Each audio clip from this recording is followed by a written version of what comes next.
이 본문의 말씀을 가지고 성도들은 사명을 모두 끝낸 후 본향으로 가는 사람들이 되어야 합니다라는 제목으로 하나님 말씀을 잠시 나누도록 하겠습니다. 오늘 53절, 54절은 예수님께서 천국 교훈을 선포하시고 그 뜻을 제자들에게 모두 깨닫게 하신 후 이제 고향 나사렛으로 돌아가셨음을 밝히고 있습니다. 주님은 아마도 계속된 사역에서 오는 피곤함도 풀고 또 가족들의 걱정도 조금 해결해 주기 위하여서, 그래서 고향에서도 또한 복음을 전할 겸 여러 가지 이유에서 아마 나사렛으로 가셨던 것으로 보입니다. 그래서 나사렛 회당에서 천국 복음을 가르치기 시작하셨습니다. 여러분, 주님이 얼마나 성실하신 분인지를 보시기 바랍니다. 참으로 주님은 자기의 사명에 최선을 다하셨습니다. 세상에는 두 부류의 사람들이 있습니다. 한 부류의 사람들은 오늘 할 일을 내일로 미루고 오늘을 즐기는 사람들입니다. 또 다른 부류의 사람들은 우선 자기의 할 일을 다 한 후에 휴식을 취하는 사람들입니다. 우리는 다 후자의 사람들이 되어야 되겠습니다. 우리가 할 일을 다 한 후에 휴식을 취하는 사람들입니다. 그런 사람들이 성실한 사람들입니다. 특히 성도들은 이 땅에서는 영원한 안식을 누릴 수가 없죠. 복음을 위하여서 우리는 수고해야 할 사명을 각자 하나님께 받았기 때문입니다. 그러므로 우리는 주님을 본받아 이 땅에서 자기 할 일을 다 마친 후 저 천국 본향에 가서 편히 쉬는 그런 성실한 하나님의 청지기들이 되어야 합니다. 누군들 쉬고 싶지 않겠습니까? 노동을 좋아하는 사람이 어디 있겠습니까? 그러나 성도들은 하늘로부터 사명을 받은 존재들이기에 그 사명을 다 이루기까지는 쉴 틈이 없는 것입니다. 사도 바울은 천국을 생전에 구경하고 온 사람이었습니다. 그러니 이 험난한 세상을 떠나 그 나라에 속히 가서 주와 함께 거하는 것이 그의 큰 소원이었던 것입니다. 그러나 그는 말하기를 육신에 거하는 것이 너희를 위하여 유익하리라 라고 빌립보서 1장 24절에서 말하고 있고, 또한 다른 구절에서는 그 달려갈 사명의 길을 계속 수행하는 것이 그것을 기뻐하였다라고 말합니다. 성도 여러분, 우리도 때로는 어서 주님 곁에 또 천국 본향으로 돌아가고 싶은 때가 있습니다. 선한 싸움을 싸우다가 너무 힘들고 피곤하여 포기하고 싶을 때도 많이 있습니다. 그러나 하늘의 큰 상급을 바라보고 이 땅에서 죽기까지 우리의 사명을 다 이루신, 당신의 사명을 다 이루신 우리 주님을 바라보시면서 내 할 일을 다 하고 영원한 안식을 누릴 그 저 본향을 준비하시기를 바라겠습니다.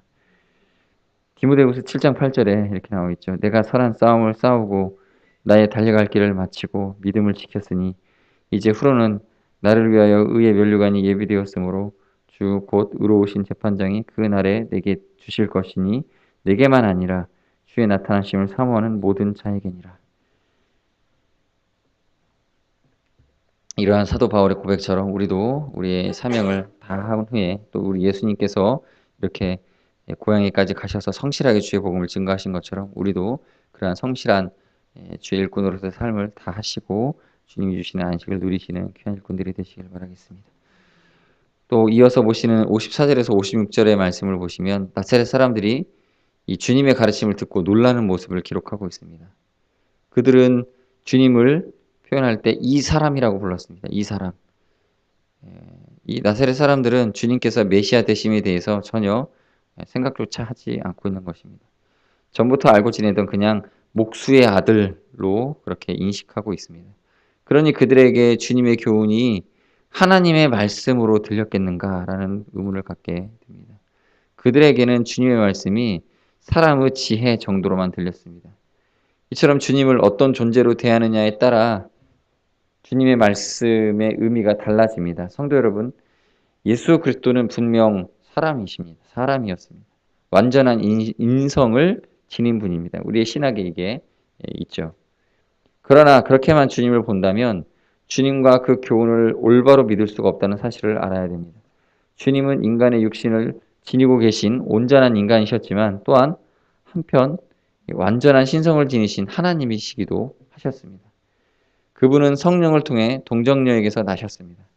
우리는 이 사실을 인정해야 합니다.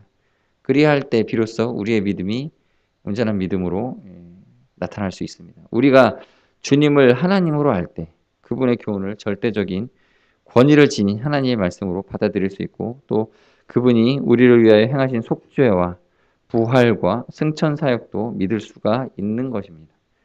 기독교 주변에는 옛부터 예수 그리스도를 그저 탁월한 종교가로만 보는 시각이 있습니다. 지금도 있습니다. 그리스도의 신적 권위를 도무지 인정하지 않는 학자들과 이단들이 있는 것입니다. 그러니 그들이 믿는 그리스도는 사회혁명가, 종교혁명가 밖에 되지 않는 것입니다.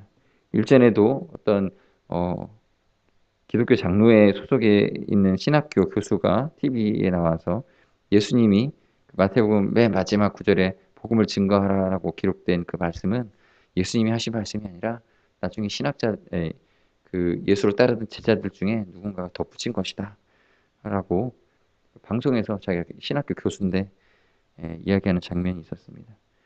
그러한 신학이 있죠. 하나님께서 가르치신 모든 교훈을 사회혁명적, 사회 인문학적 관점에서만 바라보는 사람들이 있습니다. 그렇게 되니 주님의 대속의 은혜, 부활과 승천, 재림에 대한 이러한 진리들이 그저 제자들이 꾸며낸 신화라고 폄하가 되는 것이죠. 성도 여러분, 우리 주변에 이런 나사렛 주민의 신앙 찌꺼기 같은 이런 믿음을 갖고 있는 사람들이 있습니다. 우리는 이를 경계해야 합니다. 더러운 인본주의 신앙의 찌꺼기입니다.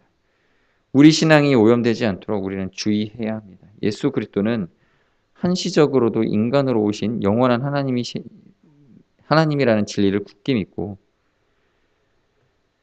한시적으로 인간으로 오신 영원하신 하나님, 그러니까 이 땅에 잠시 인간의 육신을 입고 오신 영원하신 하나님, 이 진리를 굳게 믿고 그분의 교훈도 절대적인 하나님의 진리라는 사실을 유념하는 성도들이 되시기를 바랍니다.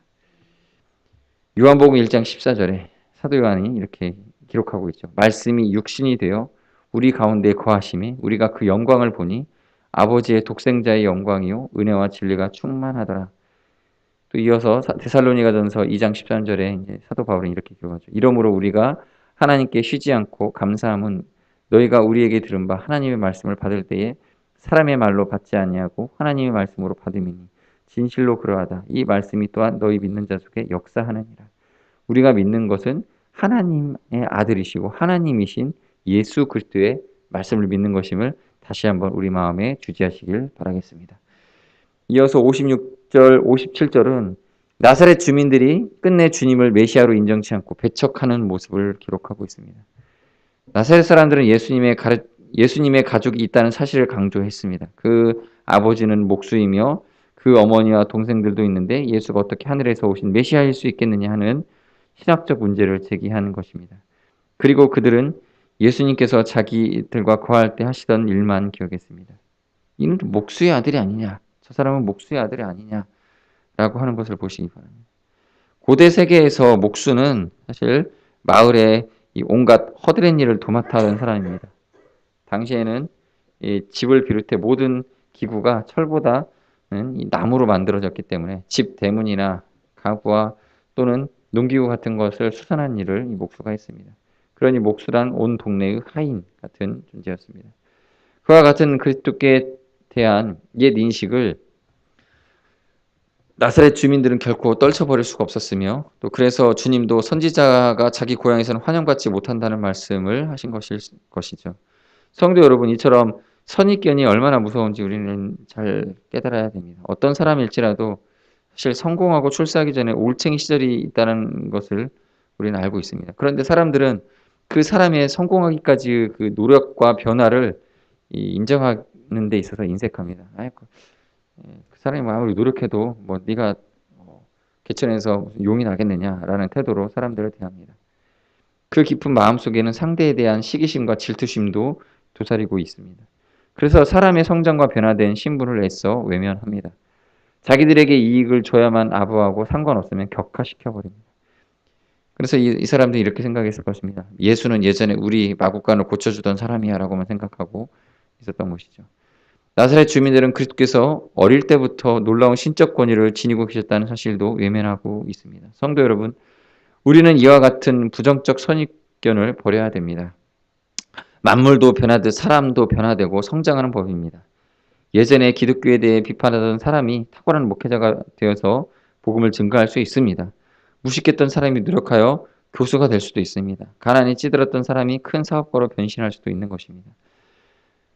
우리가 다른 사람에 대한 선입견을 버릴 때 그를 바로 볼 수 있고 또 바른 인간관계를 가질 수 있습니다.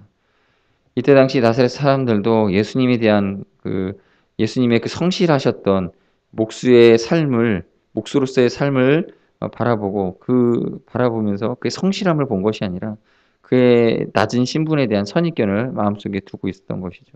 성도 여러분, 우리 또한 어리석고 무지한 죄인이었음을, 그러한 나 같은 죄인을 하나님께서 아무런 선입견 없이 불러주시고 주님의 일꾼으로 변화시켜 주신 은혜를 우리는 기억해야 됩니다. 그러므로 다른 사람들도 얼마든지 나처럼 변화되고 성장케 하실 수 있다는 사실을 인정할 줄 알아야 참으로 지혜로운 성도가 될 수 있습니다. 선입견을 버리고 넓은 안목과 마음을 지닌 성도로서 다른 이들의 변화를 인정하는 주의 일꾼들이 되시길 바랍니다. 이제 말씀을 마무리하겠습니다. 고향은 이 땅에서 가장 편안한 안식처입니다. 아무리 타향에서 힘들게 살아도 고향에 가면 가족과 친지들로부터 위안을 받을 수 있습니다. 또 고향에서 겪었던 힘든 일도 그리운 추억으로 남아서 사람의 마음으로 하여금 늘 고향을 그리워하게 만듭니다. 그래서 명절 때만 되면 우리나라 사람들은 길을 쓰고 고향을 찾아가는 것이죠. 그러나 주님은 고향에서 가장 큰 배척을 당하시는 비운을 겪으셨습니다. 누가복음을 보면 고향 사람들이 주님을 신성 모독자라고 간주하고 살해하려고까지 했음을 볼 수 있습니다. 성도 여러분, 우리들 중에도 신앙 때문에 주님이 겪으신 수모를 고향에서 당해본 성도들도 종종 계실 줄 압니다. 그러므로 이 땅에서는 우리가 안식할 영원한 본향이 없다는 사실을 또한 생각해 볼 수 있는 것이죠. 오직 하나님과 우리 성도들이 기다리고 있는 저 영원한 본향만이 내 삶의 고향이다라는 것을 우리는 다시 한번 마음에 새기고 우리 저 천국을 바라보시며 열심히 이 땅에서 살아가시는 주일꾼들이 되시기를 바랍니다. 시간 같이 기도하겠습니다. 시간 기도하실 때 주님, 내가 예수님을 믿을 때 바로 믿는 시각을 갖게 해주시고 고향 사람들이 예수님을 바라볼 때에 그를 배척하였던 선입견과 그러한 태도로 우리가 살아가는 삶을 바라보지 않게 하시고 예수님의 능력, 신적 권위 그것을 바라보면서 하나님께서 우리 가운데 얼마든지 사람들을 변화시키고 또 나 자신조차도 변화시키실 수 있는 참 하나님 되심을 인정하시면서 하나님 나를 한 주간의 삶 속에서 인도해 달라고 그런 기도로 잠시 기도하는 시간 갖도록 하겠습니다. 기도하시겠습니다. 하나님 아버지 감사합니다. 하나님께서 아들 예수 그리스도를 이 땅에 보내셔서 참 인간된 모습으로 고향에서 자라게 하시고 하나님 또 목수로서 성실하게 그 삶을 살아가게 하신 것을 믿습니다. 그러나 하나님 그로 인하여서 이 고향 사람들은 예수 그리스도의 하나님 되신 것을 인정하지 않고 하나님 오히려 배척하였고 우리 예수님은 고향에서 외면당하신 것을 우리가 오늘 말씀을 통해 살펴보았습니다. 하나님 아버지여 우리가 그러한 선입견에 사로잡힌 사람들은 아닌지 우리 자신의 중심을 되돌아보며 하나님을 바라보는 믿음의 태도 속에 혹은 성도들을 바라보는 인간관계 속에서 이러한 태도가 자리 잡고 있다면 하나님 우리의 그러한 마음을 변화시켜 주셔서 더욱더 하나님의 하나님 되신 것과 아들 예수 그리스도가 이 땅에 인간의 몸을 입고 오신 하나님이심을 인정하는 참 믿음이 우리 가운데 잘 세워질 수 있도록 인도하여 주시옵소서. 한 주간의 삶을 살아갈 때 우리가 믿고 따르는 분은 하나님이신 줄로 믿습니다. 하나님 그러므로 우리의 인격이 변화되어지고 우리의 삶이 변화되어지고 우리의 기도를 응답하시는 하나님이 우리를 위하여 십자가 지신 것을 믿으며 하나님 더 담대하게 그분의 이름으로 기도하고 간구하는 저희 생활이 될 수 있도록 인도하여 주시옵소서.